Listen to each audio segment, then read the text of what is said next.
संजय भाई, स्वागत है आपका। हाँ, धन्यवाद साहब। सर, इस समय जो यहाँ पर लोकसभा चुनाव चल रहे हैं, गणेश गोदियाल और अनिल बलूनी, यही सर्वप्रथम तो दो नेता जो कद्दावर दिखते हैं। आपका क्या विचार है कि जनता का रुझान किस तरफ होना चाहिए और किस प्रकार है? देखो जी, बीजेपी को 10 साल हो गए। दुगड्डे में ना तो उन्होंने बीजेपी ने विकास किया, ना हॉस्पिटल की सुविधाएं है यहाँ, ना स्कूल की सुविधाएं हैं। और हमको ये देखते हुए बड़ा दुख हो रहा है कि बीजेपी का कैंडिडेट तो अच्छा है, पर हमें मजबूरन विपक्ष को वोट देना पड़ेगा। विपक्ष को वोट देना पड़ेगा, हाँ। मजबूरन। देखिए किस प्रकार यहाँ पर आक्रोश है जनता का। और सर संजय भाई, मैं आपसे एक चीज और पूछना चाहूंगा कि जो सांसद ने विगत 5 वर्षों में एक गांव गोद लिया था यहाँ पर, बौर गांव, उसके क्या हालात हैं? उसके हाल 0 है। आज तक उस ग्राम सभा में 0-1% काम नहीं हुआ है। और वो क्यों होगा? क्योंकि 5 साल तो हो चुके हैं। वो 5 साल हो गए, उन्होंने 5 साल सांसद, राज्यसभा सांसद होने के बाद भी काम नहीं किया। और वो काम गाँव में जब सांसद गए थे खुद विरोध हुआ था। तो कहीं ना कहीं ये भी वजह होगी कि इस बार उनका विरोध हो रहा है, यहाँ विरोध हो रहा है। हैं? हाँ जी। आप क्या चाहते हैं कि दुगड्डा में जिस प्रकार के काम नहीं हो पाए हैं, किस प्रकार के काम होने चाहिए थे यहाँ पर जिससे आपको संतुष्टि मिलती यहाँ के लोगों को? हमारे को तो सबसे पहले तो स्वास्थ्य जी, फिर शिक्षा। स्वास्थ्य और शिक्षा अगर दुगड्डे में हो जाएगा तो दुगड्डे का विकास आधा विकास अपना हो जाएगा। जी। आपकी जनता के प्रति इस बार क्या वो राय है कि किसको वोट करें? सर्वप्रथम मतलब अपने हितों को देख के किसको वोट करें? हमारा तो ये जनता से यही है कि जनता सोच समझ कर वोट करे और सोच समझ कर विपक्ष को वोट करे। सोच समझ कर विपक्ष को वोट करें, बस। केवल विपक्ष को ही वोट करें? हाँ, बस। ऐसा क्यों विपक्ष को ही करे? क्योंकि 10 साल हो गए यहाँ भारतीय जनता पार्टी की सरकार को। जी। आज तक हमारे दुगड्डे में 1% काम नहीं हुआ है। हाँ हाँ हाँ। इस कारण विपक्ष को वोट करें। जी सर, धन्यवाद। नमस्कार सर। सर्वप्रथम आप अपना नाम और परिचय बताएं। मैं विपिन गर्ग, दुगड्डा से। जी। सर, ये जो अंकिता भंडारी और मूल निवास भू कानून का इस समय मुद्दा चल रहा है पौड़ी गढ़वाल पर, इस परिप्रेक्ष्य में आप क्या कहेंगे कि ये कैसा चल रहा है और क्या होना चाहिए? अब देखिए, अंकिता भंडारी मामला जो है, न्याय उस बहन को मिलना चाहिए जी। और भूमाफिया वाला जो मुद्दा है ये हमारे लेवल से ऊपर का है। हमारा तो सबसे मेन मुद्दा ये है कि हमारे बच्चे, आपके बच्चे, इनके बच्चे जो बेरोजगार हैं, उनके लिए सरकारें सोचें तो वो ज़्यादा बढ़िया होगा। एक बार की हम लोगों को रोटी ना भी मिले, लेकिन उन बच्चों की बेरोजगारी जो है वो सबसे बड़ा मुद्दा है। जी।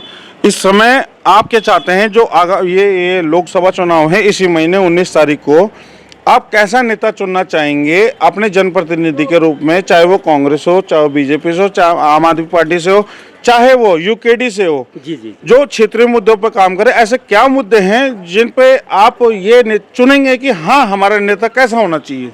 भाजप मेन मुद्दा मेरा जो है वो मैं आपको बता चुका हूँ कि हमको ऐसा नेता चाहिए जो हमारे बच्चों के भविष्य के बारे में सोचे, हितों के बारे में। माँ बापों ने बच्चों को पढ़ाया लिखाया, उनसे जो बन सका वो करवाया, लेकिन बच्चे आप देखिए ना, मतलब खाली उत्तराखंड की बात नहीं है या हमारे डुगड्डे की बात नहीं है, सब जगह की बात है कि बच्चे बेरोजगार हैं। पहला मुद्दा तो यही है, मेन मुद्दा यही है। हमारे बच्चे अगर कहीं पर लग जाते हैं, वो अपने रोजगार से जुड़ जाते हैं, तो माँ बापों के लिए बहुत बड़ी सिरदर्दी दूर होगी।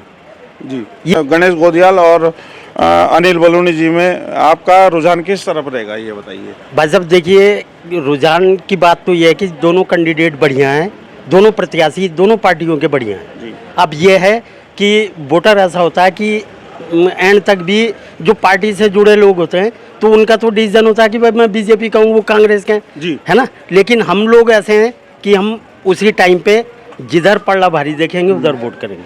आप ऐसा हो इसलिए है क्योंकि दोनों प्रत्याशी, मैं झूठ नहीं बोलूँगा, दोनों प्रत्याशी दमदार हैं, बिल्कुल दमदार हैं, है ना। हाँ। तो अगर मतलब मैं किसी पार्टी से जुड़ा होता तो मैं कहता मैं तो कांग्रेस की हूँ, बिल्कुल नहीं जी मैं तो बीजेपी का हूँ, है कि नहीं जी। तो यह है कि कौन धरातल पे काम करता है और कौन हमारी समस्याओं को रखता है, जो मैंने बोली है कि हमारे बच्चे बेरोजगार हो रहे हैं। जी, मेन मुद्दा ये है। इस बार किसको वोट देना चाहेंगे? हम तो मोदी जी को देंगे। जी, मोदी जी को क्यों? हमारे तो वही है। आपके तो मोदी है, मोदी जी तो सबके हैं। हाँ हाँ, तब मोदी जी को ही क्यों? क्योंकि मोदी जी तो दिल्ली में बैठे हुए हैं। भारतीय जनता पार्टी है हमारी तो। नहीं ठीक है, मैं मानता हूँ भारतीय जनता पार्टी है, परंतु भारतीय जनता पार्टी के जो प्रत्याशी यहाँ लड़ रहे हैं अनिल बलूनी जी, उनको ही नहीं, उनको ही उनका एक काम बता दीजिए जो उन्होंने किया हो यहाँ। नहीं, अभी तो शुरुआत है उनकी। नहीं, अभी कहाँ से शुरुआत है? राज्यसभा 5 साल सांसद रहे हैं, बोरगांव उन्होंने गोद लिया था। एक छोटा सा काम बता दीजिए। तो दुगट्टा में उन्होंने पहली बार आए हैं, वो दुगट्टा में, यहाँ इस दुगट्टा में वो पहली बार आए हैं। मेरे को नहीं, मैं तो शादी हो गई भाई, अभी देखा है उनको, अनिल बलूनी जी को। मैं आपको याद दिलाना चाहूंगा कि दुगड्डा से केवल महज 4 किलोमीटर आगे पर एक बोरगांव है, वो गोद लिया था उन्होंने विगत 5 वर्षों में। उसका एक काम ऐसा बता दीजिए जो उन्होंने किया हो। मैं ये चाहती हूँ ना कि गरीब इंसान है, गरीब इंसान के लिए भी तो कुछ होना चाहिए ना, उनके लिए भी तो, कि गरीब इंसान देखो सड़क पे बैठ के कमा खा रहा है। बिल्कुल, ये नहीं कि उनके लिए दुकान भी हो। मैडम मेरा सवाल अभी भी वही है कि जो सांसद जी ने 5 साल पहले गांव गोद लिया था, दुगड्डे से महज 4 किलोमीटर दूर है, क्या आप उसको दुगड्डे से बाहर मानती हैं क्या? नहीं, मैं वो दुगड्डा में ही मानती हैं? मैं मानती मानते हो ना? तो उन्होंने वहाँ क्षेत्र में एक काम ऐसा बता दीजिए जो किया हो। मुझे उसका नहीं मालूम। मैं तो फिर आप किस प्रकार कहती हैं कि हमें वही चाहिए? हमें ये है कि मतलब जो आगे विकास कर सके दुगड्डे का। तो कौन कर सकता है उसका विकास? जिसने पिछले 5 सालों में किसी का कुछ किया नहीं, उस गांव का जो गोद लिया था वो विकास करेगा या अन्य कोई बंदा विकास करेगा? नहीं भाई, अब मेरे को और किसी चीज का तो मालूम नहीं है भाई। मेरे को इतना मालूम है कि ये गरीब इंसान है, गरीब इंसान के लिए घर होना चाहिए, अच्छी सुविधा होनी चाहिए। नमस्कार जी। नमस्कार। सर्वप्रथम तो आप अपना परिचय दें। मैं नाम राहुल जैन है, मैं युवा मोर्चा का मंडल अध्यक्ष हूँ, भारतीय जनता पार्टी। जी सर, इस समय जो अंकिता भंडारी और मूल निवास भू कानून के लिए जंग चल रही है, इस समय कोटद्वार उत्तराखंड और पूरे राज्य स्तर पर, उस विषय में आप क्या स्टैंड रखते हैं? देखिए, जो अंकिता भंडारी का मामला है वो कोर्ट में चल रहा है, उसमें पूरी कार्रवाई चल रही है, SIT की जांच सब कुछ कोर्ट में सौंपी गई है। उसमें जो कार्रवाई है, कोर्ट का जो भी फैसला होगा वो सर्वमान्य होगा। जी। और जो मूल निवास भू कानून है, मूल निवास और भू कानून में जो उनकी टीम थी मूल निवास की, वो माननीय मुख्यमंत्री जी से मिली थी। मुख्यमंत्री जी ने पूरा आश्वासन दिया है उसमें कार्रवाई करने का। जी। इस समय लोकसभा के जो चुनाव चल रहे हैं, यहाँ से बीजेपी के कैंडिडेट हैं अनिल बलूनी जी और कांग्रेस के कैंडिडेट हैं गोदियाल जी। आप इन दोनों को किस प्रकार देखते हैं कि कौन कद्दावर नेता है और कौन यहाँ से सीट ले जा सकता है? देखिए, मैं तो युवा मोर्चा का मंडल अध्यक्ष ही हूँ। आप एक वोटर भी तो हैं। वोटर भी हूँ मैं वोटर के नाते बोल रहा हूँ जी। कि जो इस समय पूरे पौड़ी गढ़वाल में माहौल बना हुआ है वो भारतीय जनता पार्टी के पक्ष में बना हुआ है।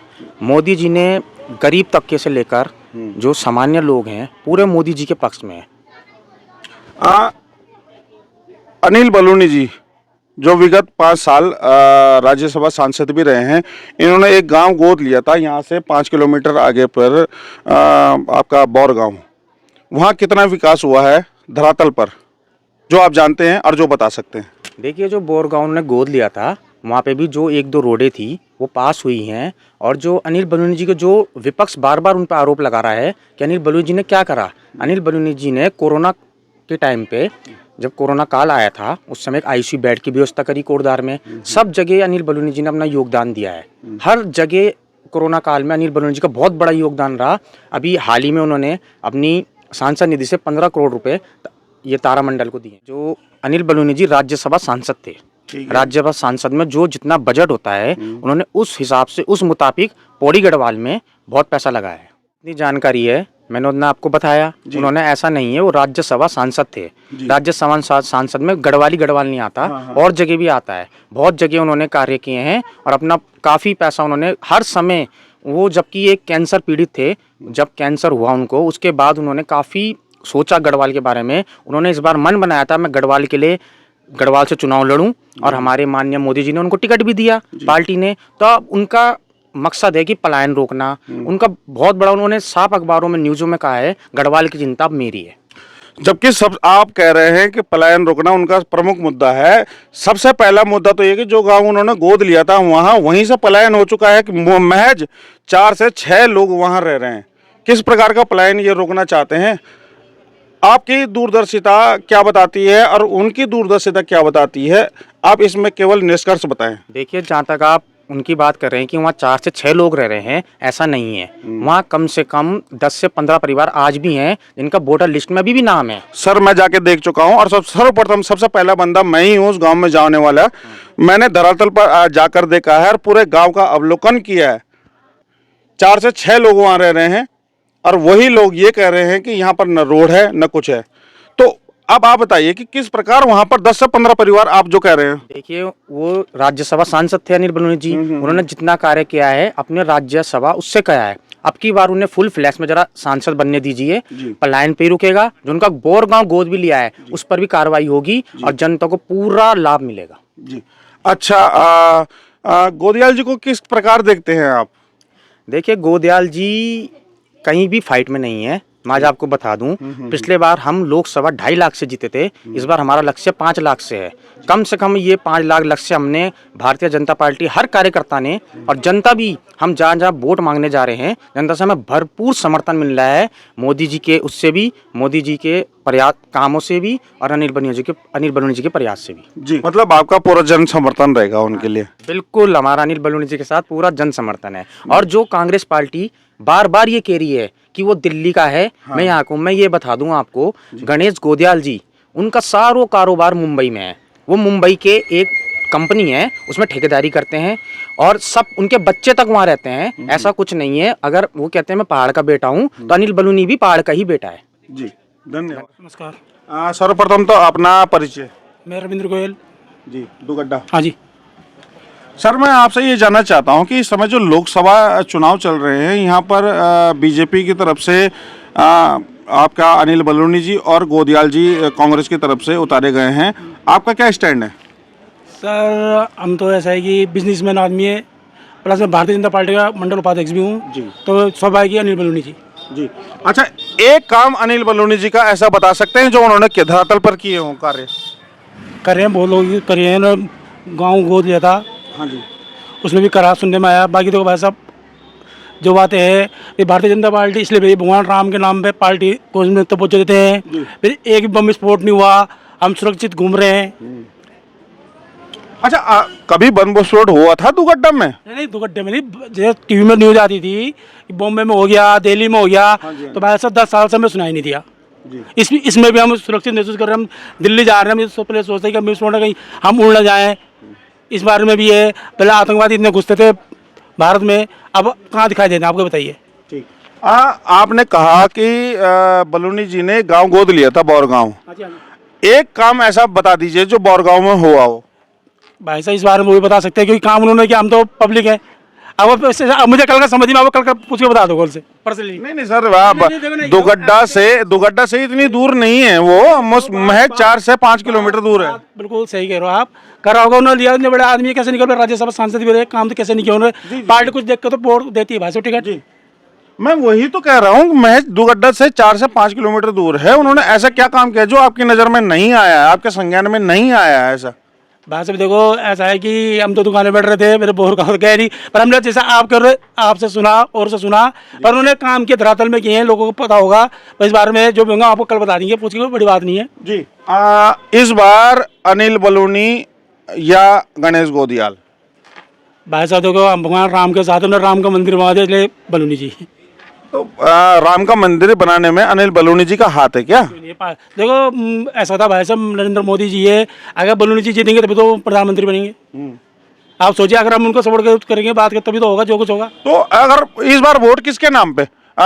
अनिल बलूनी जी के नाम पे, गणेश, सुनिए, अनिल बलूनी जी के नाम पे, गणेश गोदियाल के नाम पे, या मोदी के नाम पे? बोर्ड की बात ऐसा है कि हम देखें, जो हमारा दुगड्डा ऐसा हो गया कि बिल्कुल ही रोजगार के उसमें जीरो होता जा रहा है। तो हम चाहते हैं कि कम से कम रोजगार हो। हमारे माननीय जो हम तो यार गोदियाल जो, चाहे आपके बलूनी जी हो या आपके यूकेटी के जो भी भाई सब भी हो, जो हम सबसे कहना यही है कि आप पहाड़ के लिए कुछ कीजिए। बिजनेस देखो, हम इतनी बड़ी दुकान लेकर बैठे हैं, वैसे 1 रुपये का काम नहीं है, है ना। वैसे ये काम करें, इसलिए हम एक बार वो देख रहे हैं, अब की बार 400 बार बस बुखार कीजिए हो। ऐसा है कि बोलने वाली बात नहीं है, विकास ऐसा होना चाहिए कि यहाँ से मेहनती प्लान ना हो। प्लान इतना हो रहा है कि हर व्यक्ति कोड़ा जा रहा है ना। पहाड़ खत्म होते जा रहे हैं, दिल्ली के लोग आ रहे हैं, यहाँ पर जमीन खरीद रहे, होटल बना रहे हैं, बात खत्म है। वो पहाड़ के आदमी को खुद ही नौकर बना दे रहे हैं, उन्हीं की जमीन खरीद रहे हैं, उन्हीं को नौकर बना दे रहे हैं। तो एक बात बताइए, मूल निवास और भू कानून को कितना मानते हैं आप? पूरा मानते हैं। पूरा मानते हो? हाँ जी। तो उसके अधिकार के लिए कभी खड़े हुए? वैसे देखो हम दुकानदार आदमी है आप जानते तो देखो बुरा वाला दुकानदार की जिंदगी है, दुकान ही है, अगर दुकान में बैठ गए तो हम भी रोड पे घूमेंगे। तो सर हर कोई अगर ऐसा ही सोचना, देखो भू कानून के मामले यदि आप बोलेंगे तो हम आप भू कानून आपके साथ पूरा आपके साथ चलेंगे जहाँ बोलोगे आप, बिल्कुल। कन्फर्म है।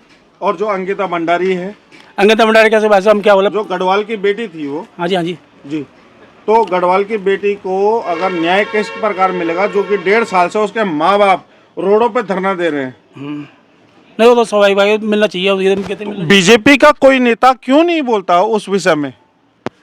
भाई साहब ये तो छोटों पर बड़ी बात होगी, ये तो हाईकमान को सोचना चाहिए। सही बात है कि जो बड़े बड़े लीडरशिप को सोचना चाहिए। देखिए